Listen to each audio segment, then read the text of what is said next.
Quais foram as consequências que o pecado trouxe para Adão e Eva? E por que isso nos afeta? Será que existe alguma esperança para o nosso mundo caído? Nós vamos falar sobre isso no programa de hoje. É agora, Escola Bíblica.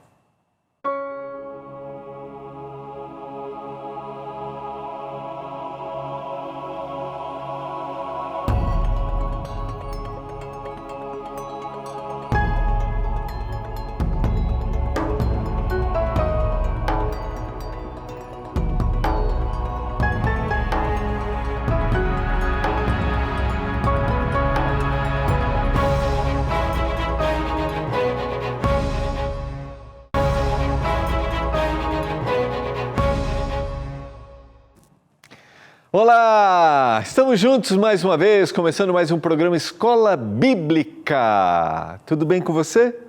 Tá fazendo jantar? Então faz o jantarzinho e fica ligadinho. Já fez? Tá todo mundo tranquilo? Então tá bom. Vamos juntos estudarmos a Palavra de Deus através do nosso guia de estudos. Novo guia dessa temporada, Cura do Pecado. Se você está passando por aqui, assistindo pela primeira vez, este é o programa Escola Bíblica. Isso mesmo, é uma escola que está vinculada, o nosso programa está vinculado ao nosso departamento de Escola Bíblica da TV Novo Tempo. É uma escola que sempre as matrículas estão abertas e é de graça, tudo é de graça, o material didático, sabe por quê? Porque tem o patrocínio dos nossos anjos da esperança. Isso mesmo. Então, se você deseja conhecer mais da Bíblia, se você quer entender a razão da sua existência, vem com a gente, acompanhe a gente, esteja e peça seu guia de estudos. Vai aparecer aí na sua tela, durante a aula de hoje, durante a nossa conversa, as formas que você tem para pedir. WhatsApp, site ou também através do telefone, ligando no horário comercial, tá bom? Depois eu falo um pouquinho mais sobre isso. Nós vamos orar a Deus nesse momento, pedindo iluminação ao estudarmos a palavra. Nós acreditamos aqui na Novo Tempo na Bíblia e acreditamos que temos que compartilhar esta mensagem. Essa é uma ordem de Deus para todas as pessoas, respeitando o posicionamento, a visão, mas o que eu quero é apresentar. E aí, veja se isso faz sentido para você. Eu vou pedir ao Espírito Santo que te dê iluminação para entender isso. Se você é um estudioso da Bíblia, se você congrega, se você já tem convivência, abra seu coração para entender, para a gente buscar, porque a Bíblia é uma fonte inesgotável. Quanto mais eu estudo, mais eu descubro que eu não sei nada. Vamos orar a Deus para começarmos o nosso estudo de hoje, continuarmos, concluirmos o nosso primeiro tema desta temporada. Vamos orar? Pai do céu, nos dê entendimento, nos dê iluminação, compreensão ao abrirmos a Tua palavra neste momento. Eu te peço. Um dia o pecado atingiu esta terra, mas o Senhor trouxe esperança, o Senhor trouxe libertação e ela está à nossa disposição. Que essa mensagem alcance o coração de cada um de nós neste momento. Eu peço uma bênção por cada um dos telespectadores, a sua família, em nome de Jesus. Amém. Vamos lá? Vamos estudar a palavra mais uma vez. Eu quero convidar você a pegar sua Bíblia, voltamos ao capítulo 3 de Gênesis. Nós paramos ontem, enfatizando dois aspectos. Quando Adão e Eva cometem o erro, ontem a gente analisou os passos que levaram a esse erro, e primeiro eles perceberam agora e buscaram uma solução para que a sua nudez fosse tapada, essa nudez, e para isso eles cozeram folhas de figueira. Segundo, no verso 8 de Gênesis, quando eles ouviram, primeiro tentaram achar uma solução, e agora quando ouviram a voz de Deus que andava no jardim pela viração do dia, esconderam-se da presença do Senhor, Deus, o homem e sua mulher, por entre as árvores do jardim. Tentaram achar uma solução, Segundo, agora eles se escondem da presença de Deus. A gente percebe no verso 7, no verso 8 e no verso 9, uma sequência daquilo que o pecado causa na mudança do relacionamento. Antes, o relacionamento de Deus com o homem era um relacionamento próximo, de proximidade, de entrega. E agora eles têm uma busca de solução própria. Segundo, eles se escondem. E terceiro, no verso 9, eles têm medo de Deus. E é interessante a gente analisar isso. E chamou o Senhor Deus ao homem e pergunta: onde você está? Esse medo, isso aqui, eu só quero abrir um parênteses aqui, porque é importante. Lembra bem, Deus é amor e Ele se relaciona conosco de uma forma amorosa. Essa é a sua natureza. Aquele que não ama não conhece a Deus, porque Deus é amor.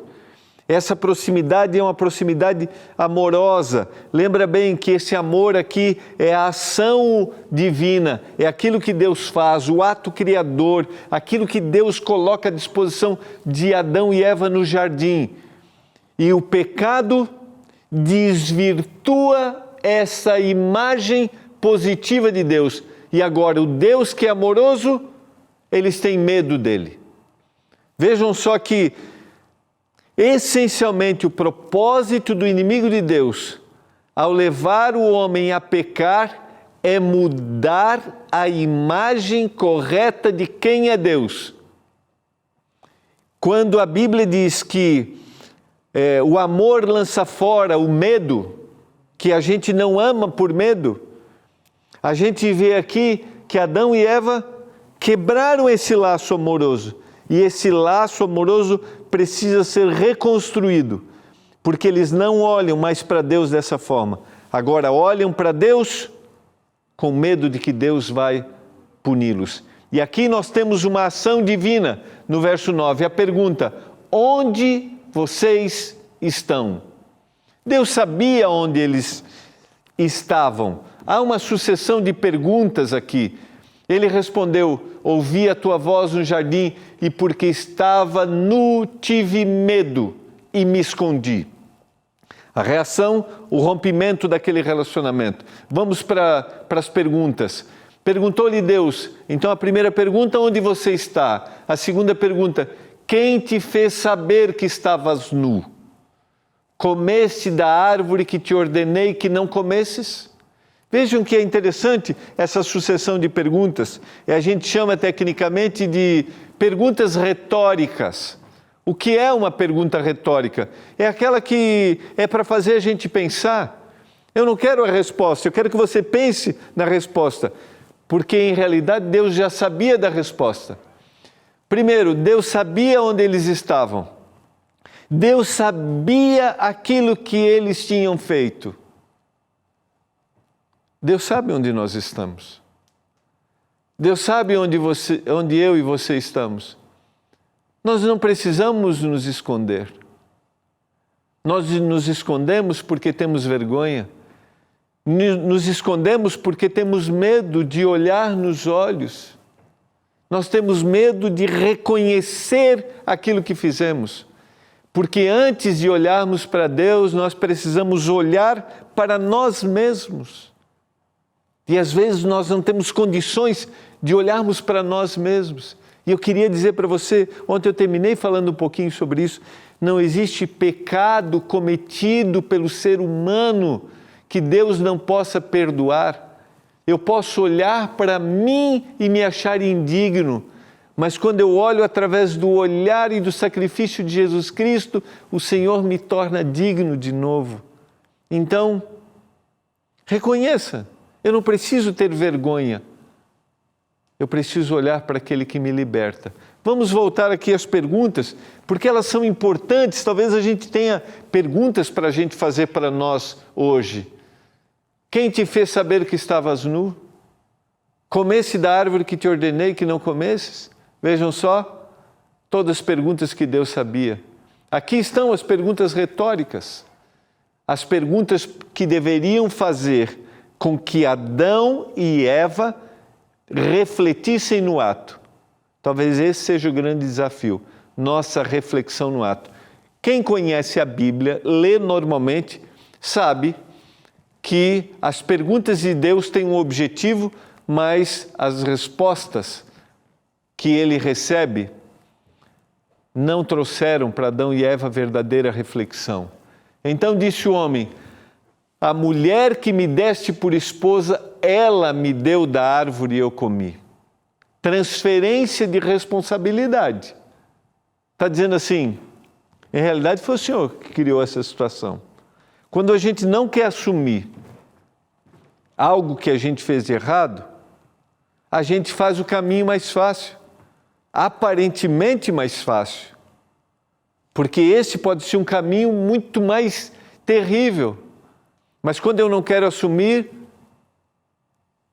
eu arrumo uma desculpa, ou eu transfiro a responsabilidade. No caso de Adão e Eva, transfere a responsabilidade. Foi a mulher que o Senhor me deu. O Senhor colocou essa situação. Foi o Senhor. Agora, Deus havia feito perguntas para reflexão pessoal. E olha a sequência, verso 13. Disse o Senhor Deus à mulher: que é isso que fizeste? Respondeu a mulher: a serpente me enganou e eu comi.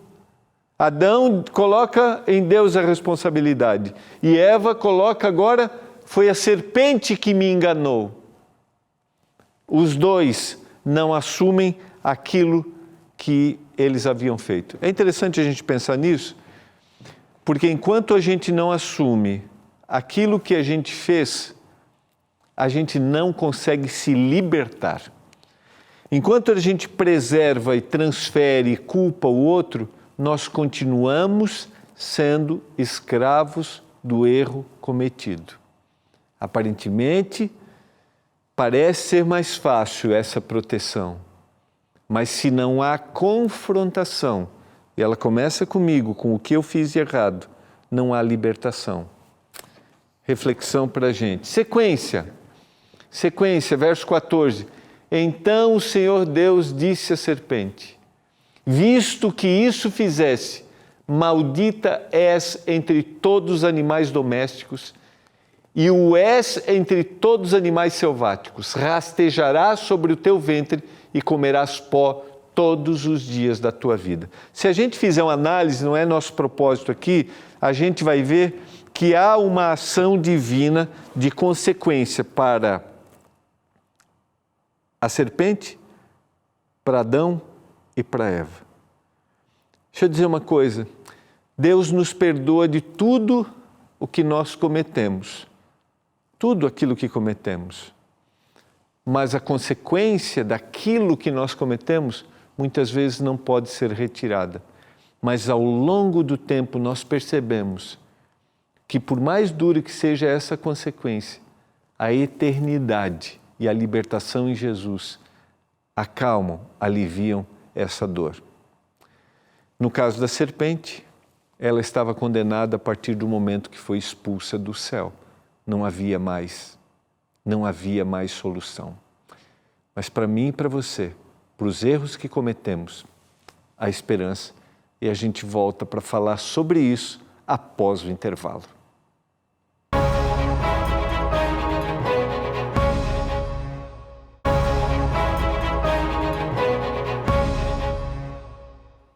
Estamos de volta, você está acompanhando o programa Escola Bíblica. Faz tempo que eu não falo do nosso WhatsApp do programa, né? Porque a gente tem preocupado aqui com o tempo, né? A gente acaba se preocupando. Faz tempo que eu não falo. Se você quiser fazer perguntas, se tiver interação, está aparecendo o WhatsApp do programa. Vou até olhar para cá para aparecer mais pertinho de mim. Aqui, é o 12981091268, tá?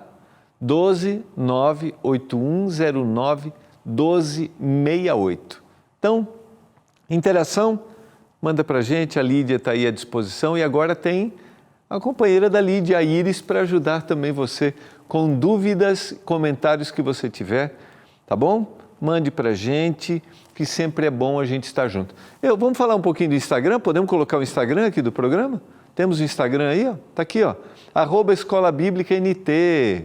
Tá? Tem os postzinhos lá, os recortes do que a gente conversa aqui. Então compartilhe com seus amigos, tá? @Escola Bíblica NT. A gente tem também canal do YouTube. Canal do YouTube tá aqui, ó. youtube.com/Escola Bíblica NT. Todos os nossos programas Escola Bíblica estão lá. A gente faz aqui, vai para lá. Se você está acompanhando, estou falando com você que talvez acompanha pelo YouTube, é muito bom ter a sua companhia com a gente, tá bom? Então, lembrar de a gente comentar de vez em quando. Então, vamos lá. Peça seu guia de estudos, WhatsApp, mandando mensagem. Quero receber meu guia. 12982 44 44 49. Está aqui, ó. 12982 44 44 49. Tá bom? Você também pode acessar o nosso site, novotempo.com/Escola Bíblica, novotempo.com/Escola Bíblica. Ou você pode ligar para a gente daí no horário comercial, o 0 operadora 12 21 27 31 21.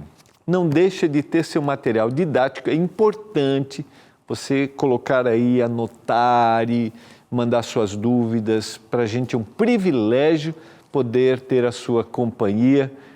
A gente não se vê, né?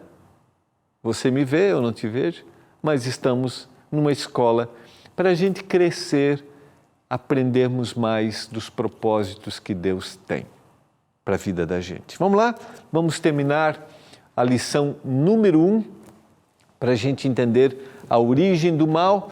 Então Deus aqui coloca um juízo sobre a serpente e o verso 15 é um verso essencial nesse capítulo. Os especialistas dizem que é a primeira promessa do Evangelho, da boa notícia, da libertação. Porém, inimizade entre ti e a mulher, entre a tua descendência e o seu descendente. Este te ferirá a cabeça e tu lhe ferirás o calcanhar. Essa expressão, o descendente, está se referindo à vinda de Jesus Cristo, está se referindo à libertação, está se referindo à solução para o problema do pecado. Um dia, Jesus Cristo, o descendente, viria e definitivamente tomaria de volta aquele mundo criado e agora caído, aquele mundo perfeito, voltaria um dia a ser perfeito. E qual é o grande objetivo do plano da salvação? Eu já falei isso aqui algumas vezes. O grande objetivo é devolver para a gente a natureza amorosa, esse olhar positivo, amoroso de quem é Deus. Eu quero tentar exemplificar, já acho que parte desse tipo de desenho eu já fiz aqui, mas vamos pensar aqui, né? Que Adão e Eva foram criados perfeitos.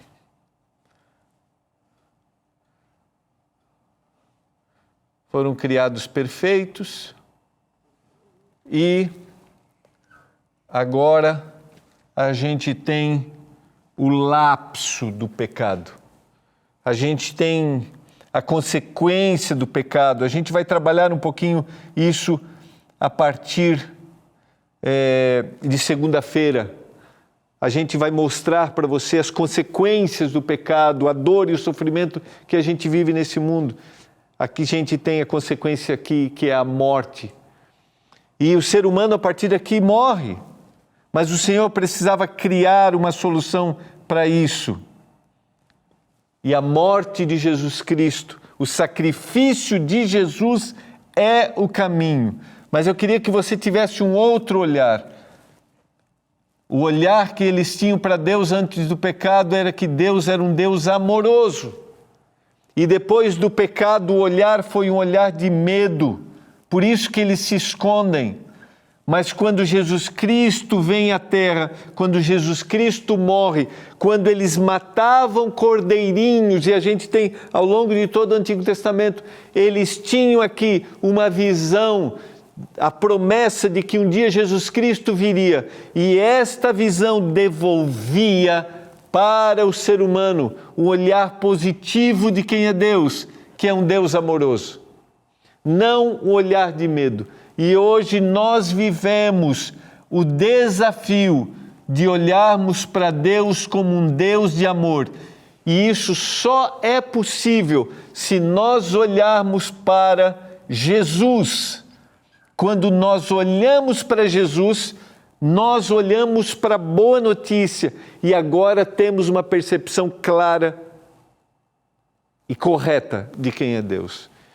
Se eu olho para Deus sem o olhar da cruz, o meu olhar está desvirtuado, não está correto. Agora, quando eu olho para a cruz, a minha percepção de quem é Deus é uma percepção correta. Aí eu não tenho medo. Aí eu tenho uma percepção de que Deus é um Deus amoroso. Fica claro isso para você? Talvez o nosso grande desafio, por isso quando eu vou para a Bíblia, seja no Antigo Testamento, eu tenho claras evidências do amor de Deus, da promessa do descendente que é Jesus Cristo. E a partir dali,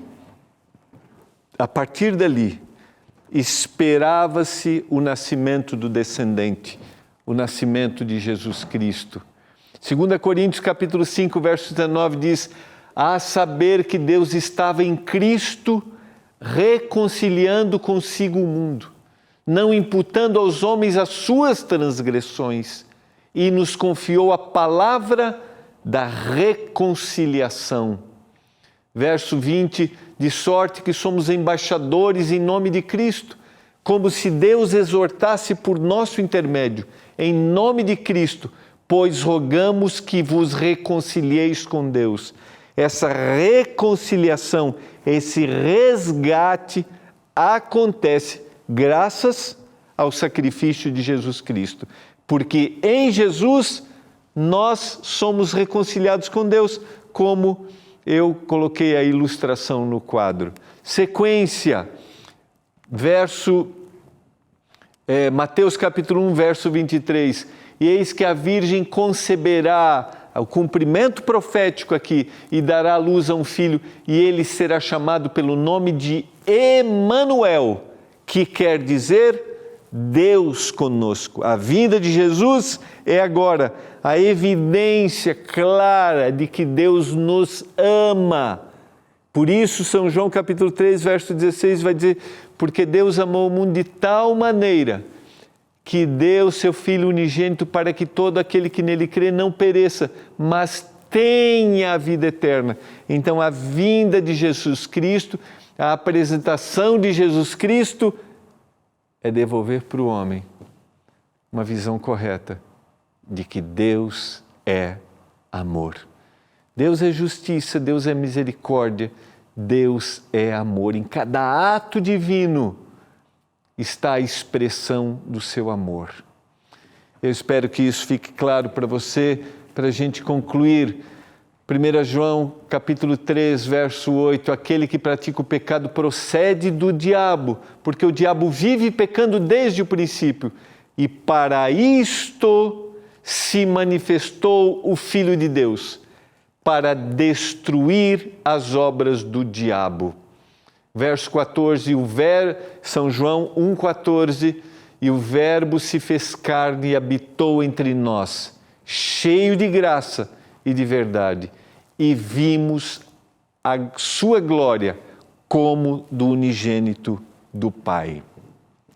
Eu quero terminar. Eu não sei qual é a visão que você tem de quem é Deus. Hoje, quando a gente passa por momentos difíceis, a gente sempre pergunta: por que Deus está deixando isso acontecer?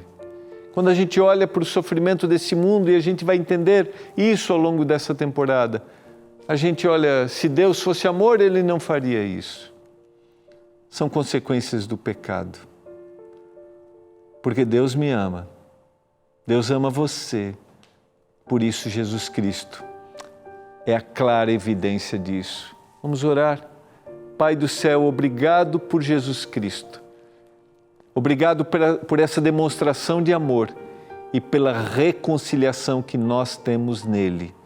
Nós te agradecemos e entregamos nossa vida a Ti, em nome de Jesus. Amém. Amém.